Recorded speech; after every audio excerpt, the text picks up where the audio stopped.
Why do I keep being tuned? Caught up by all my demons, lost without the love, and I'm enslaved to. Hello, everyone. I hope you're well and safe. Welcome back to the second edition of All Things Villa. You may be thinking, Dom Phillips has grown, but no, we have a special guest.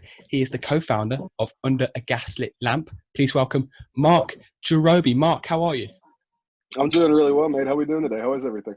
I'm really good, thank you. And of course, it's been a stressful year so far, with the year taking twists and turns. So, firstly, how are you? How are you during these times?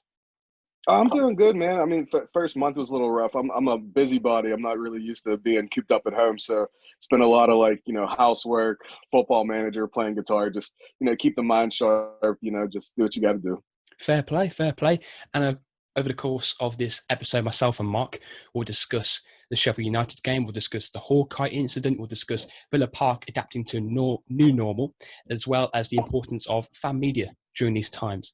And also, we'll discuss our favourite story of the week. And at the end, Mark will participate in a special version of Dom versus the World called Jirobe versus the World, a quiz show that will hope to test Mark's knowledge on everything Aston Villa to its max. So, Aston Villa 0, Sheffield United 0. Mark, what were your predominant emotions following Sunday's game as it was in the UK? Just right after the game, my first initial knee-jerk reaction was this was always going to be a really strange game.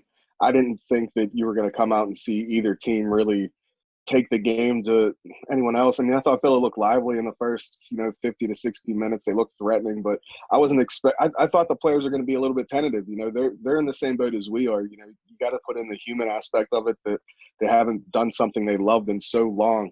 To get back out there was probably just a real thrill, and they were just, probably trying to get through it. I noticed about, I don't know, I want to say 75th minute, and I've seen other Villa fans talk about this as well, that it kind of looked like they were mentally and physically drained. Yes. Like both teams, they just seemed like they were just like, let's get into the room. We're not done with this. And, they're professionals. I don't want to, criticize their will or determination, but I just thought it was always going to be a strange one. What about you? What did you feel about it?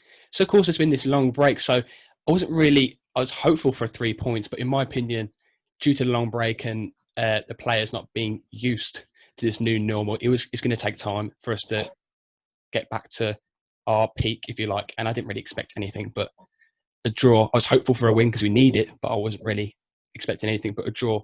So, talking about the team sheet, of course, that was released an hour before, and us fans can only make assumptions really due to the fact that we can't really see what's going on in the training ground. Did you have a starting 11 in mind, though? And did any of the players that were featured in the starting lineup, did they surprise you at all?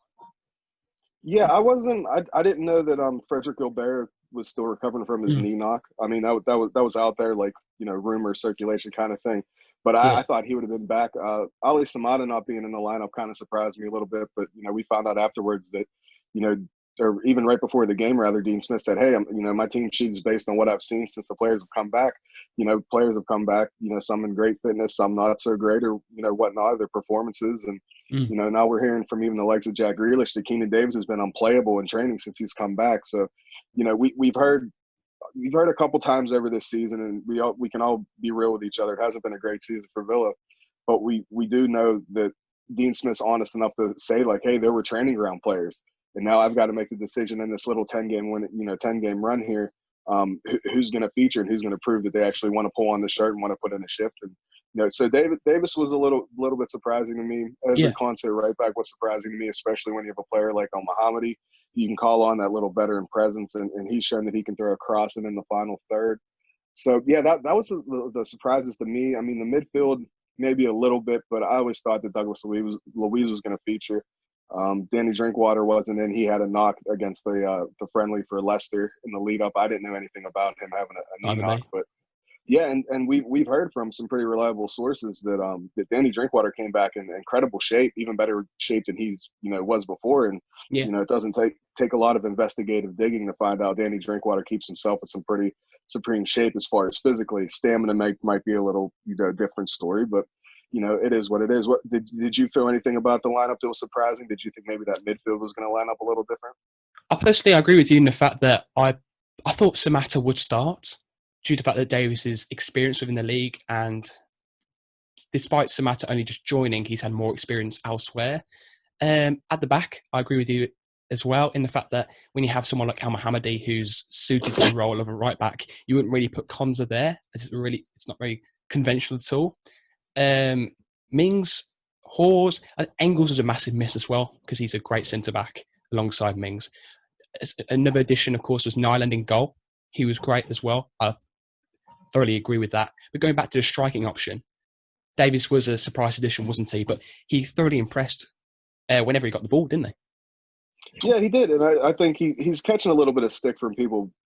As far as you kind of forget because Keenan Davis has been with Villa for a while now. He's still young. He's still playing his trade, and not everybody can be like a Marcus Rashford and come out the gate at such a young age and prove they can do it. That's just not realistic. So it's hard to put such a high standard on someone who's so young.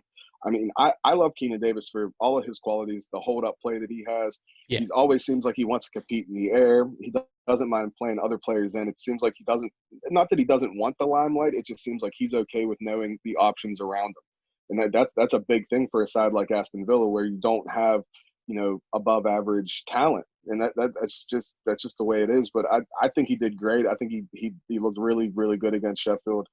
Jack O'Connor was a big miss for Blades. Yeah. And it seemed like Keenan really was taking it at the center backs and really wanted to try to not expose them, but just try to press the issue a little bit like, hey, I'm here.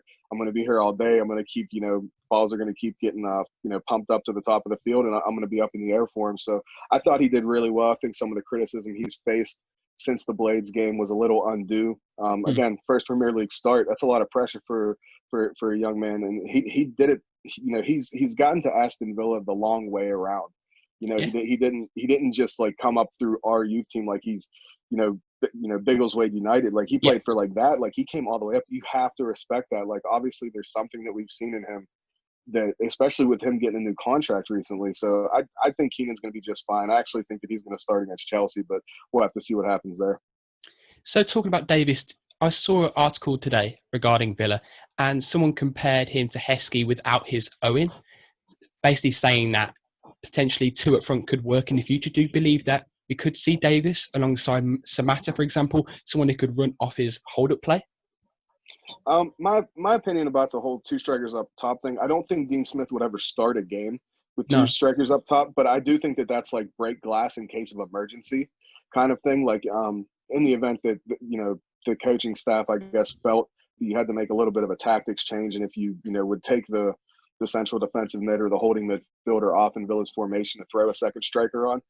But my only problem with that, and that's just me being like a really big tactics guy, is then you start to lose that link between the defense, then the central, holding midfielder and the midfield themselves. That's a hard thing. I just don't think we're coming off of, 100+ days off. And I just, you can't ask for radical change after the first game after that much time off, if that makes sense. It doesn't seem like Dean Smith and his coaching staff's, okay, well, that didn't work against Blades, throw it all out, let's start new, let's do this, let's do that. They had a small amount of time to prepare. I know it's a short season, there's a lot on the line, but you have to trust the coaching staff at this point. Yeah. So bearing in mind the conditions at the moment, for the Chelsea game, you talked about potentially you wanting Davis to start, potentially Davis will start. But for you, what would your ideal attacking lineup be up front? Up front for the wingers, I think Jack's still going to be on the left. I know that there's some claims for him to come back into the middle of the park, but I think Jack still stays on the left. I think El Ghazi probably gets a start because he was drawing some decent fouls against Sheffield, and they're a pretty disciplined side. So for me, if you go up against a disciplined side that come out the gate and you're allowing this winger and at the ball at his feet, we know Ghazi's not very responsible tracking back. He's gotten better at it as the season's gone on, but we're basically talking about a new season. I'd give El Ghazi another fair shout, give him the shirt against against Chelsea, and I think up top, Keenan as well.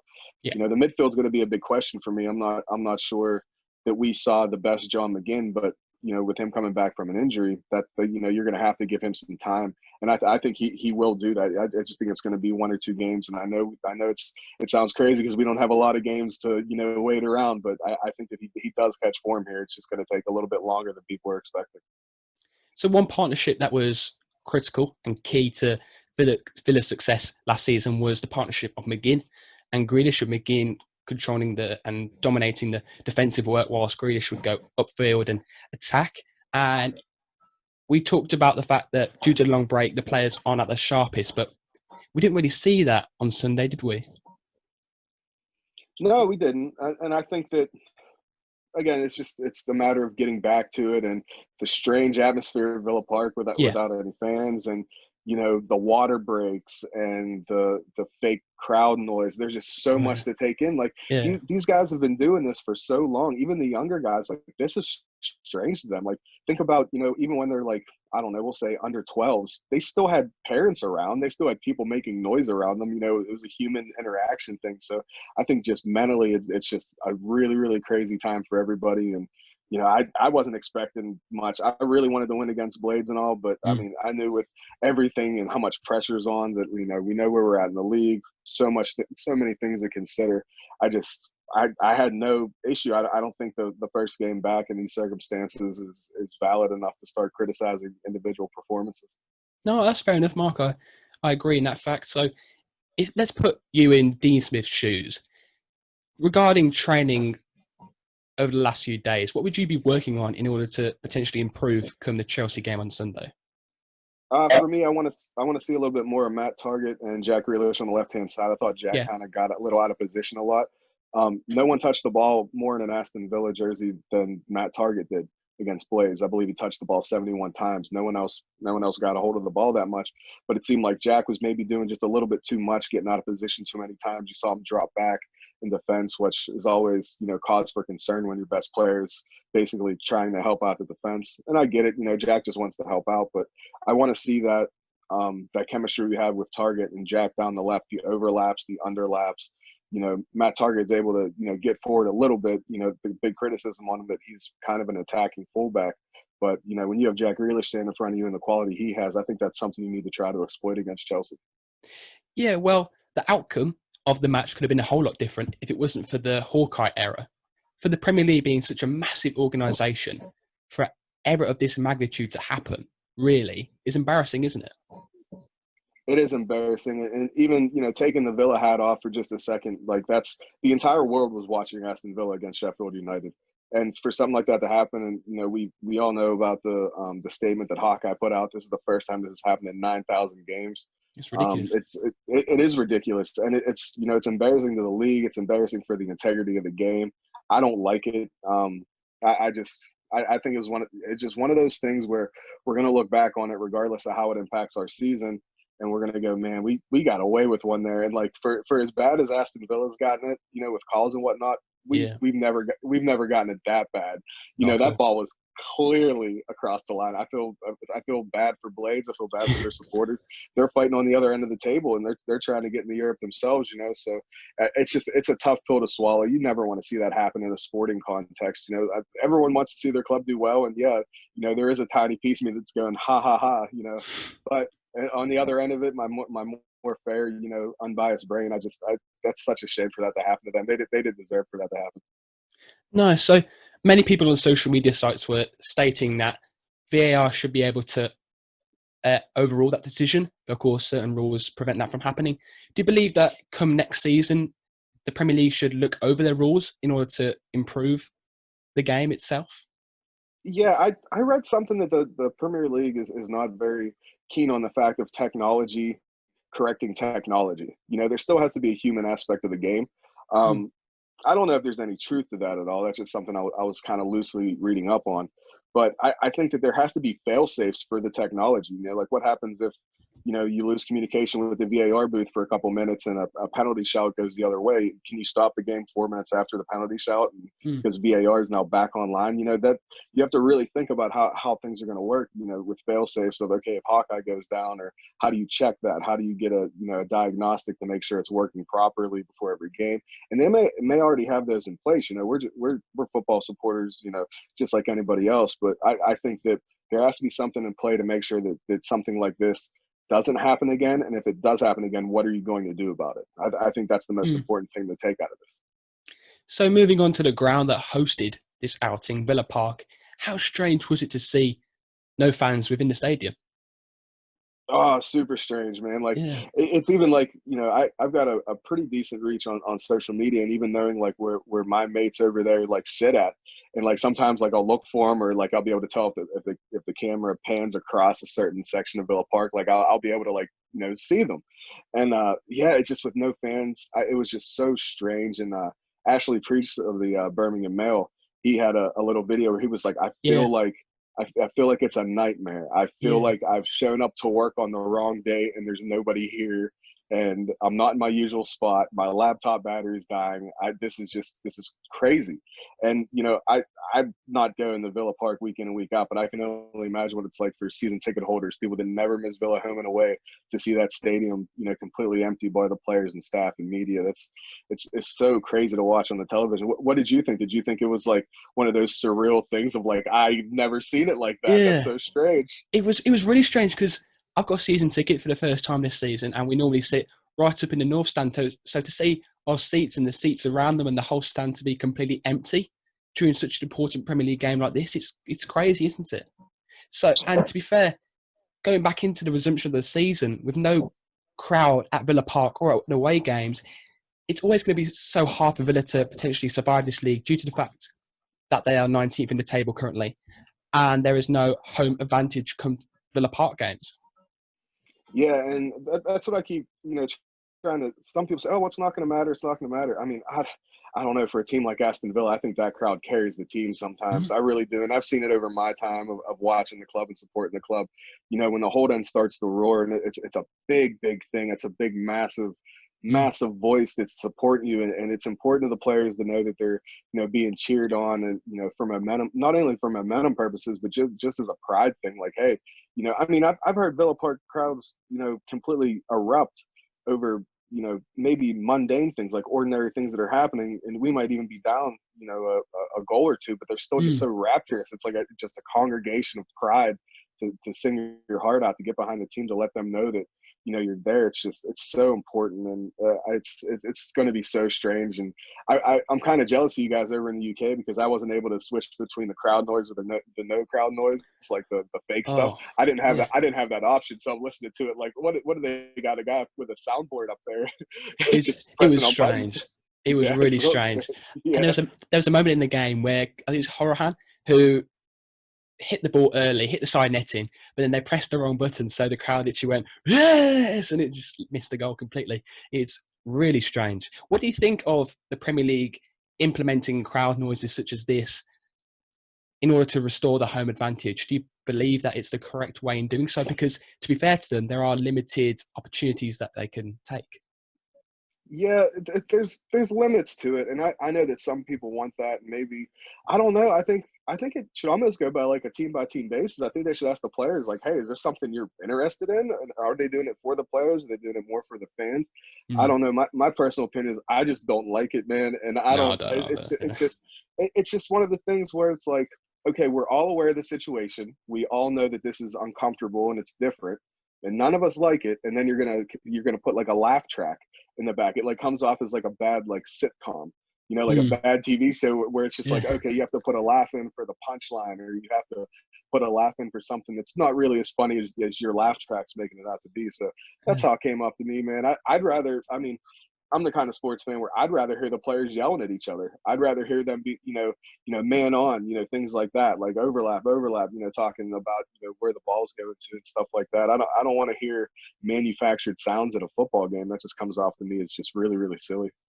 Yeah. So despite all this happening, the team at Villa Park did all they can in order to restore some normality. And there was one special moment where there was a tribute in the whole tent to Dean Smith's father, Ron Smith. How great is it that we can be able to pay tribute to a man who created such a child, who is now the Villa manager, and how proud do you think he would be of Dean Smith leading Aston Villa in the Premier League?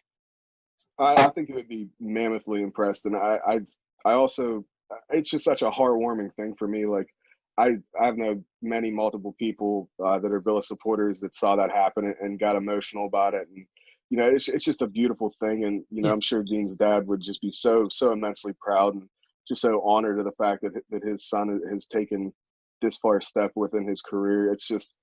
it was a tough thing for me, like just seeing the code up there for the steward, and it's over the chair. You can't really put it into words. Like, it's just like what an honor for such a great man who, and Dean's talked about him enough. Dean Smith's talked enough about his dad to know that, like, he seemed like a genuinely good person. He just seemed like he was a really, really nice top shelf person. And it's just for it to happen the way it did, and with he was suffering from things that happen when you get older, and then with the whole COVID situation, it's just so sad. So for Villa to go above and beyond and do something like that, I think it shows how much class we actually do have in a football club like Aston Villa. Of course, Villa Park is playing host to another game, as we previously stated, being Aston Villa versus Chelsea on Sunday. I know it's hard due to the fact there is no fall, but what are your predictions for that game? Do you believe that Villa could gain a point out of it? I'm hoping it's the head and the heart thing. Like my heart's telling me, like, oh, we'll find a way to scrape a draw. But my head, I mean, you look at some of those players in that Chelsea squad, they're very good. And you have to think about Tammy Abraham and the dealings that Chelsea's doing in the transfer market right now. They're bringing in Timo Werner, and you don't think Tammy Abraham's not going to have a little fire in the tank, to really, like, prove that, like, why are you bringing this guy in? Like, I can do this. I'm your leading scorer this season. I've scored more goals than anyone else on the team, and you're bringing in help in that area. You also talk about the Christian Pulisic, which obviously I'm aware of, being American. I just think there's a lot of dangerous players in that squad, all the way from the front to the back. Even the defense is pretty decent. I don't know. What are you thinking, man? Are you thinking we're going to get anything from this? I completely agree again in the fact that Chelsea possess lots of talent, and I'm not hopeful at all. I was optimistic coming into the resumption of the season, but in reality, we've got so many tough games against Chelsea, against Liverpool, against Man U, who own and possess these great talents, world-class talents. And for me, I just don't see us getting at least a draw at Chelsea. I know that's not, I'm being negative, if you like, but I just don't see it happening at all. Do you? Yeah, I mean, there's a difference between being negative and being realistic. You got to kind of draw the line in the sand and realize they are a better team as far as talent level. That's not to say that I don't wish, I hope Villa wins 3-0 somehow, and I hope it's a shock result, and I'm going to have a great day and be walking on air until the next game. But the fact of the matter is that that's a really, really good side with some world-class talent in it. I think the advantage that we do have, though, that this is their first game back.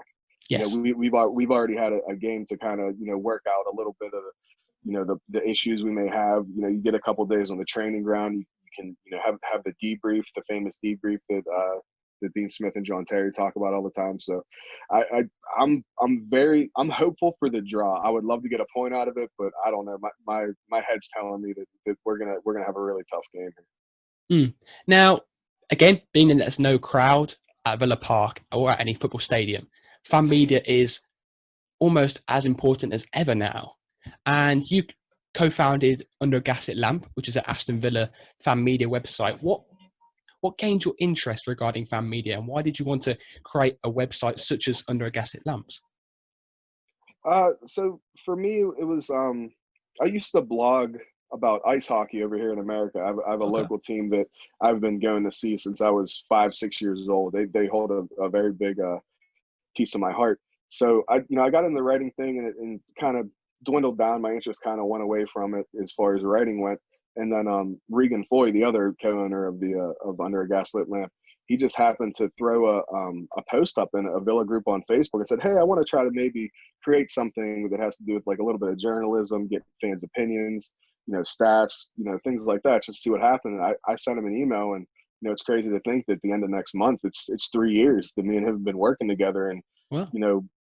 It's been amazing. I've met so many awesome people through it. But yeah, that's really as simple as how it got started out. It wasn't, we were just trying to test the waters and see if people were interested in kind of, written media, as far as writing articles and stuff. And, now 3 years later, we have a really good following. We put out a printed magazine.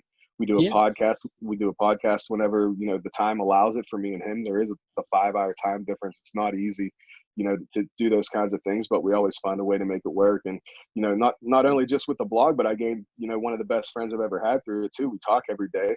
We're always bouncing ideas back and forth, talking even about our personal lives. So, it's a very, very positive thing for me personally. And, it seems like we have now gotten to the point where we're recognizable. People recognize whenever we put something out, or they're happy about it. I think that a lot of people over in England, they like to get the perspective of like how things actually go for an American, like how we think about the game, especially with the Lions clubs we have over here. We have a lot of official Lions clubs, and Yeah. I'm able to cover that, because I can't be at Villa Park, whenever I please, or so I can only really talk about that. That's pretty much my expertise and some of the things we do over here. So yeah, it's been brilliant though, man. I really enjoy doing it. And it's some people, they get into fan media for hobbyist, things. But like for me, like I would love to find a way to make a career out of this, whether it was commentating or analyst or something like that. So, that's pretty much what we're pushing for. Yeah. So different fan media websites and YouTube channels have different way in presenting and sharing content in a unique way. As a Villa fan from the United States, what were your initial intentions for Under a Gaslit Lamp, and how did you personally want to convey your thoughts and present this information? Well, like I said, we started out with writing. We really wanted to try writing base of just opinion. We didn't want to say like, okay, we're going to try to get media credentials. We're going to try to sit in the media room when the gaffer's doing, press or anything like that. We kind of just wanted to be opinion based and then have like statistical things to back it up, which to this point has worked. We get a lot of really positive feedback about how we do that. And it's not just me and Regan. We have a team of writers. We've had guys with us from the first month we started this, and we've gained a really good following. As far as our writers, and they're all quality people. They're all quality writers and journalists. They love looking up statistics. They love putting their opinions out there. That's the beautiful thing about fan media too. You don't always write something or put something out there that people agree with, and that's okay. You got to say like, hey, this is the way I think about it, and this is why I think about it that way. But the current influx of Villa content creators is wonderful. Yourself, Ben, B6 Ben. I think you guys are really onto something with the whole new doing podcasts on YouTube and connecting with people from far and wide. That's what's going to get forward. I'm really proud of you guys for doing what you're doing. It's really nice to see young people get into it and have the belief. And I tell any young content creator that reaches out to me, I tell them, just keep doing what you're doing. If you ever need anything, let me know. I try my best to just make sure you guys are supported, and that like this is tough. And it's really hard. It's really hard work sometimes, but you're going to have to graft. You're going to have to grind, but you'll get to where you want to be as long as you do those things. Thank you, Mark. I really appreciate that. Yeah, you got it, man. So, as well, during these times, fan media as well as other companies and organizations are having to adapt to a new normal. But regarding content, do you believe in sticking to one idea that is successful, or continually changing and differentiating and adapting your content to new environments for Villa fans to read and potentially other fans abroad as well? Yeah, I mean, you kind of got to beat your own path a little bit. Like you got to maintain the integrity of, hey, I have this idea and I want to try this. And hey, we've tried stuff and we've fallen on our face about it. It's about picking yourself back up and trying to find something new. It's never easy. You never want to, like, I guess, emulate. I guess you don't want to like carbon copy other people, what other people are doing. You always want to try to keep fresh ideas and do things that are fresh. And with football content, it can seem like a very oversaturated market sometimes. So you got to come up with your own little ideas and little ways you do things. And that's another big thing I tell younger creators to reach out to me is, hey, don't ever not want to put your personality forward. Put yourself out there, be yourself. Don't try to emulate this person or this person because they might have had success. Just be yourself. Try to be as calm and collected as you can. Outside of the Villa content creators, like my favorite thing to do is I look up other teams. We're going in the play, and I'll look up their content creators, and you got people that are like on YouTube, and like you can tell they're like so nervous and like sweating through their shirt and stuff, and I'm like, there's no reason to be like that. Like you're just an ordinary supporter just like everybody else. Just put yourself out there for you. Don't be so nervous about it. I've reached out to people. What was it last year? I reached out to a Stoke City fan because I saw him. He's like stumbling over his words and kind of like stuttering a little bit, and so I reached out and was like, hey, like why are you so nervous? Like what's going on? He's like, I just feel like there's so much pressure. And I'm like, what's the pressure? This is something you enjoy doing, right? And he's like, yeah, I enjoy doing it. I was like, then enjoy it. Why be so uptight about it? Just enjoy it, man. You're just having a conversation with people. You're just getting your opinion out there. Just do what you got to do, and it'll all be all right. And now he's got like 6,000 subscribers on his YouTube, and he's doing this and that, and that's a beautiful thing. And I reach out every now and again, like, hey, like that, really like that. So yeah, it's nice to get in contact with people, but you have to blaze your own path. You can't be too reliant on how other people have done things previously. So you talk about being unique, and of course, websites and YouTube channels have been the way forward regarding creating content. Do you see that changing at all in the future? I don't know, because YouTube's such a big thing right now. With football content, I don't know what the next step is after that. If something comes after YouTube, it's such a massive website and everybody uses it. I'm not sure if that changes. You have pages now like Spotify. That's a big thing. For us, when we were able to get our podcast and Under a Gaslit Lamp up on Spotify, it really took off, because we were confused to really where to host it at, or things, where to, what was easily accessible for people to how to get to it. So I think, getting a podcast up on Apple Music and on Spotify, put it on YouTube, I think those are pretty much the three best avenues that I can see right now. But as far as a change, I'm not sure. I'm not too big into Instagram or things like that. Okay. That's just not my forte. But I see a lot of Villa fans on Instagram doing a lot of really awesome things. And if that works for you, and you're getting attention drawn to yourself through the quality of your content, it couldn't hurt to put stuff out there as well. Now it's time. After talking about fan media, it's time now to share our story of the week. So Mark and I have browsed the internet regarding Aston Villa content, and we felt that our personal story is our favourite, and potentially maybe unknown, potentially maybe known by many Villa fans, but we're going to share it. Mark, I'll come to you first. What is your story of the week regarding Aston Villa? So it's actually a personal one. This one was pretty easy whenever you told me to get a story together. So I was sitting here, it was 2 days before the season resumed, and I got a message from my local newspaper asking me if I'd want to be interviewed to talk about how Americans are going to the excitement level around the Premier League returning. And it's really cool for me because I'm chairman of the Pittsburgh Lions Club over here. So it was really cool for me to sit down with an actual journalist and ask me these questions. How do we meet? How do you deal with the time difference? How do you deal with this or that? It was really cool. I wasn't expecting it. It came out of the clear blue sky, but it gave me such okay, we're recognizable. People know that Villa has somewhat of a support in the middle of America, basically. Pittsburgh, Pennsylvania. It's not a massive city, but we still have people turn up. But it was so cool to me. I was just it gave me a little buzz. I was just man, it's really cool to talk to a local newspaper in a city that soccer is really not big at all. Because we don't have an MLS team. Yeah, it was so cool, man. What did you find this week?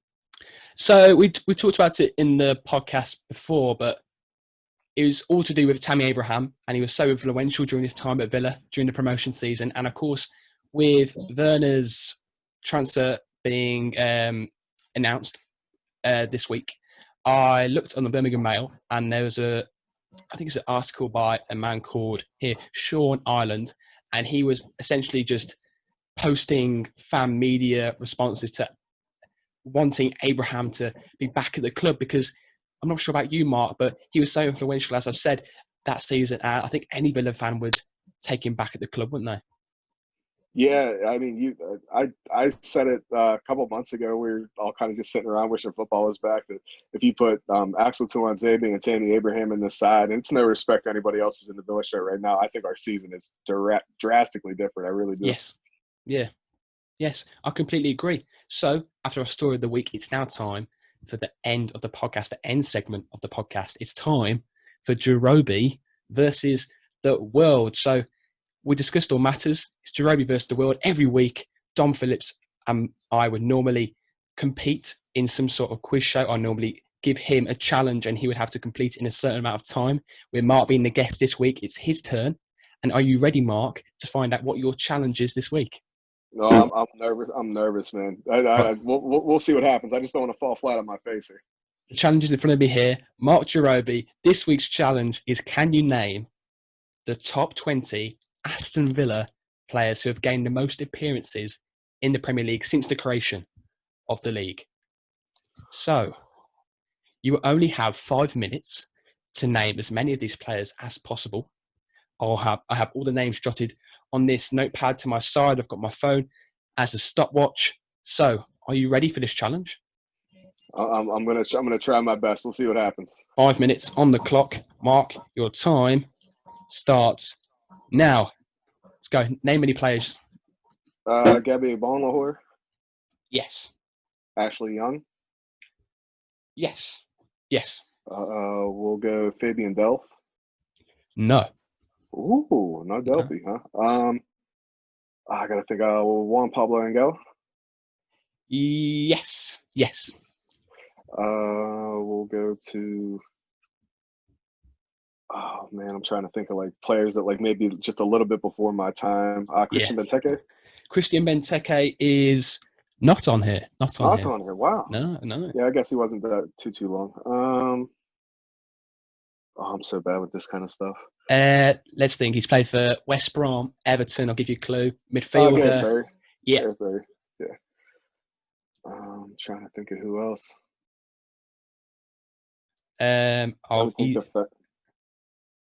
England manager. Come on, England manager. Gareth Southgate. Yeah, There you go. Yeah, Liam, I told you, man. I'm trying to think of like players like before my time instead of like sticking to what I know. I'll give you some clues. Defender played for Man U, referred to as God. Paul McGrath.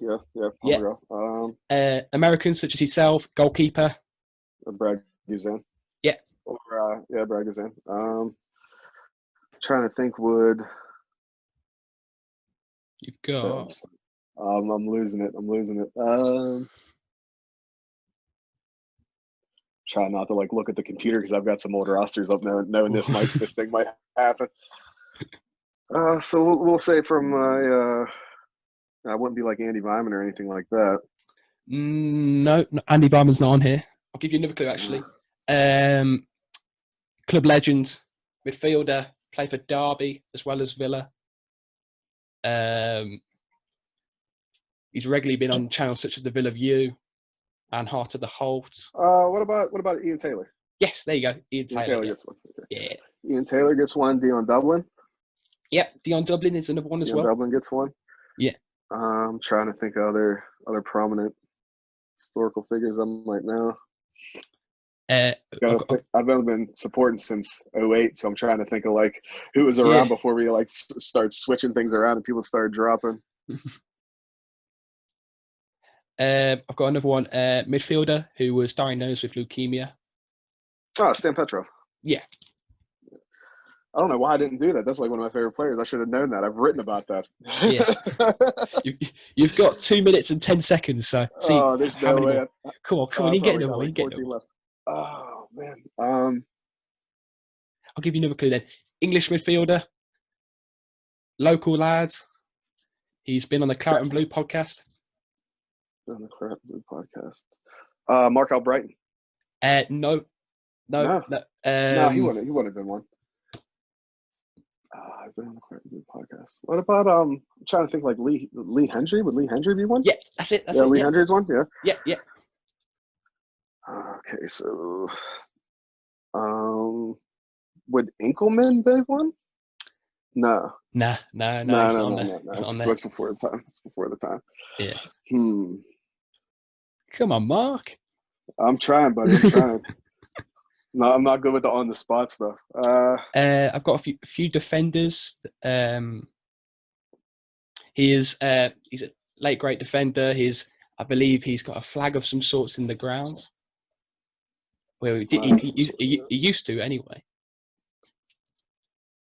Olaf Milberg.